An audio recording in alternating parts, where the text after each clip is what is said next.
Dumarami na raw ang nagmamadaling makakuha ng permanent residency ayon sa isang lisensyadong immigration consultant.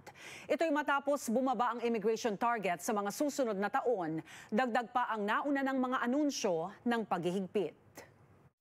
Marami sa nagpapakonsult sa amin is sobrang nagmamadali because they know that there are more changes that will be coming soon. Naging mahigpit nga raw ang kompetisyon ngayon para makakuha ng permanent residency matapos ang anunsyo ng federal government kamakailan na babawasan ang bilang ng immigrants na tatanggapin ng Canada sa taong 2025 hanggang 2027. Nananatiling bukas sa mga pathway para makapag-aral, trabaho at kalaunan, magbukas ang posibilidad na tumira ng permanente sa bansa.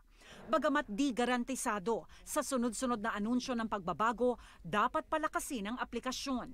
Merong paraan, yes. It will be mahirap, pero with a good planning, it is possible. If you are in an occupation na hindi priority ng Canada, I think it would be best if you shift your focus on getting a job under trades, maybe under healthcare, under agri-pilot, agri-food, because if you are under those occupations, mataas yung chance mo to become PR.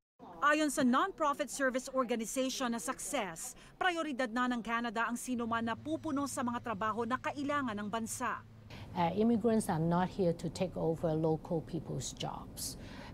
Immigrants are here to complement. So I think that it's important to look at, what are the talents and skill set that we need. Sa mga express entry applicant, ayon kay Piandong, subukan na makakuha ng mas mataas na score sa language proficiency exam. The higher your English exam, the better is your chance to get an invitation sa express entry. And if kaya mo pa to become bilingual, if you can become bilingual, if you have at least a CLB4 in French or for BCPNP or maybe a CLB7 for express entry, mas tataas yung chance mo to get an invitation. Sa mga may trabaho na sa bansa, malaking bagay kung makakapagbigay ng Labor Market Impact Assessment o LMIA ang inyong employer. Mas malakas ang PR application kung makakakuha ng nominasyon sa probinsya.